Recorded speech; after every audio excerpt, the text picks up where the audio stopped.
तो ऐसे लोग फोन में दो चार कतरा आंसू भी बहा लेते हैं, क्योंकि हमारे परदेसी भाइयों के आंसुओं की कोई कीमत नहीं है। इसी तरह हमारे हिंदू भाइयों को भी उनके त्यौहार में घर के बड़े लोगों की तरफ से अस्सलाम वालेकुम दोस्तों, मैं हूं असलम आलम और आप देख रहे हैं गल्फ एक्सपर्ट।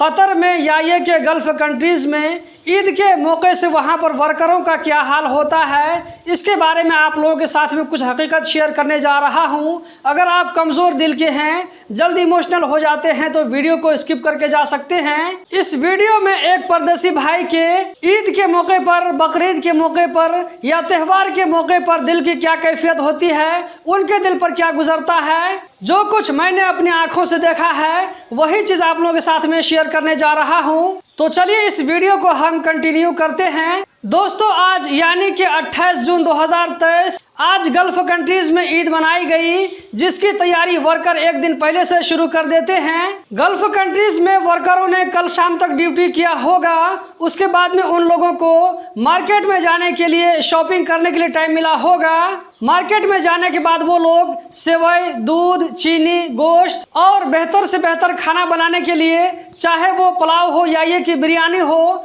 उसके लिए जो मटेरियल चाहिए वो सारा अरेंज करते हैं। इसी के साथ साथ कतर में कल कपड़े की दुकानों में, घड़ी की दुकानों में, मोबाइल की दुकानों में, सुपरमार्केट में, इन सारी जगहों पर खूब भीड़ लगी होगी लोगों के शॉपिंग करने की वजह से। यहाँ तक कि इनमें से कुछ दुकानें ऐसी भी होती हैं कि जहाँ पर वर्करों को फजर के टाइम तक ड्यूटी करना पड़ता है। जैसे फजर की अजान होती है तो उन लोगों को छुट्टी होती है, वो लोग रूम आकर के नहाते हैं, धोते हैं, उसके बाद में फजर की नमाज़ पढ़ते हैं। फजर की नमाज़ पढ़ने के बाद वो लोग चाहे तो मस्जिद में रुक जाते हैं या ये कि इधर उधर घूम फिर करके टाइम पास करते हैं। उसके बाद ईद की या बकरीद की नमाज़ पढ़ने के लिए जाते हैं। ऐसे लोगों को जब फजर के टाइम में छुट्टी मिली होगी तो मुदीर ने उनको एक जोड़ा कपड़ा दिया होगा, 50-60 रियाल या ये 100 रियाल हाथ में दिया होगा। यही उनके लिए ईदी होगी।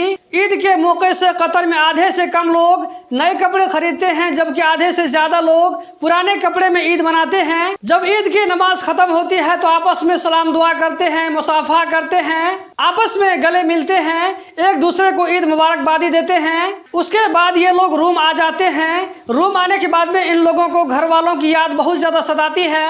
उन लोगों को याद आता है कि अगर वो लोग घर में ईद मना रहे होते, घर में त्यौहार मना रहे होते, तो बच्चे उनके सामने में उछल कूद करते, उनसे ईदी मांगते, उनसे पैसे मांगते, उन लोगों को बड़े लोगों का आशीर्वाद मिलता, बड़े लोगों की तरफ से ईदी मिलती, इसी तरह घर वालों की तरफ से प्यार मिलता, अच्छे अच्छे खाने को मिलता।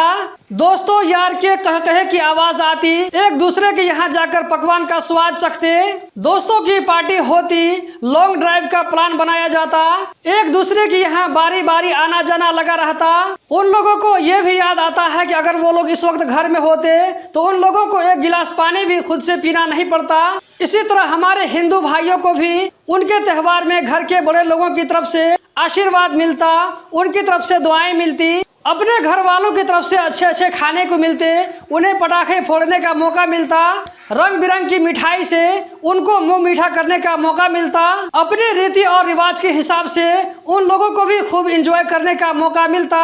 अभी कुछ दिनों के बाद हमारे हिंदू भाइयों का त्यौहार आने वाला है, जिसमें इन लोगों को अपने घर वालों की बहुत ज्यादा याद सताएगी। लेकिन विदेश में एक गिलास पानी देने वाला भी कोई नहीं होता है, जो कुछ करना पड़ता है सब खुद अपने से करना पड़ता है। बहरहाल, जब ये लोग ईद की नमाज पढ़कर अपने रूम आते हैं तो रूम आने के बाद में सबसे पहले अपने घर वालों को फोन करते हैं, फोन करके मुबारकबादी देते हैं और लेते हैं, अपने बच्चों की खबर खैरियत दरियाफ्त करते हैं। अभी मैंने आप लोगों को ऊपर में बताया था कि कुछ लोग ऐसे होते हैं जिनको फजर तक ड्यूटी करना पड़ता है, तो ऐसे लोग एसी चला करके ब्लैंकेट ओढ़ करके सो जाते हैं। ज्यादा से ज्यादा ये लोग ये करते हैं कि सेवई बनाकर खाते हैं, उसके बाद सो जाते हैं। अगर कोई बंदा जो कि बिल्कुल नया नया प्रदेश गया हो तो ऐसे लोग फोन में दो चार कतरा आंसू भी बहा लेते हैं और सब्र कर लेते हैं, क्योंकि हमारे परदेसी भाइयों के आंसुओं की कोई कीमत नहीं है। जो कुछ भी करते हैं सारे लोग एक साथ करते हैं।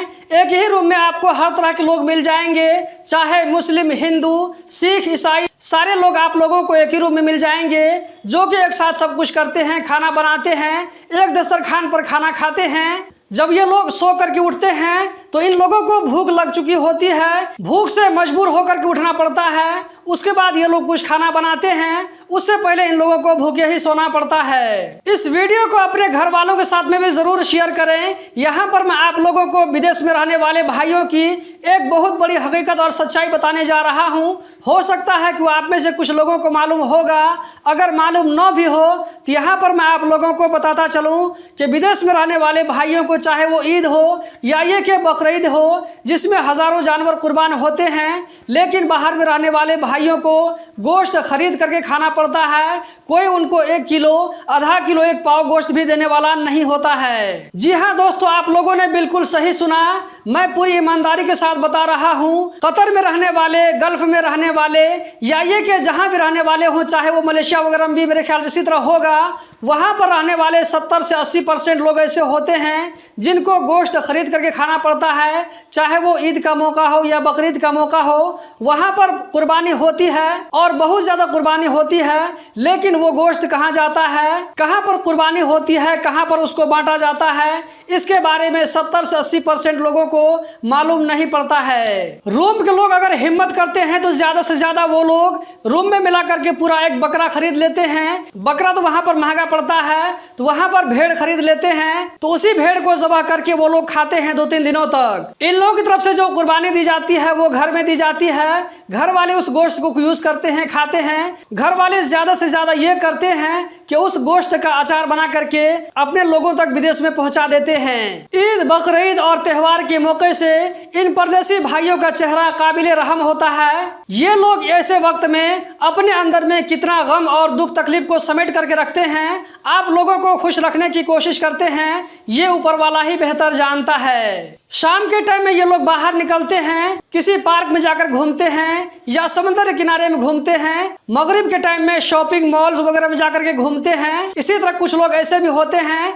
जिनकी अगर सैलरी ठीक ठाक होती है तो वो लोग रात में होम साइड में जाकर के वक्त गुजारते हैं, वहां जाकर के गोश्त को भून कर खाते हैं। होम साइड का जो बीच है वहां जाकर के एंजॉय करते हैं, नहाते हैं और एक दूसरे के साथ में अच्छा वक्त गुजारते हैं। जब ये लोग शॉपिंग मॉल्स में जाते हैं तो वहां पर अच्छे अच्छे सामान को हसरत भरी निगाहों से देखते हैं, सिर्फ देख करके सब्र कर लेते हैं, क्योंकि इनकी जेब में इतने पैसे नहीं होते हैं कि वो सारे सामान को खरीद सके। खुद पुराने और टूटे फूटे हुए मोबाइल, डिस्प्ले खराब हुआ या ये कि क्रैक स्क्रीन वाले मोबाइल के साथ में घूमते हैं। शॉपिंग मॉल्स में घूम कर चले आते हैं, वहां पर एक से एक मोबाइल होता है, लेकिन इन लोगों की जेब इजाजत नहीं देती है कि एक अच्छा सा मोबाइल खरीद सके।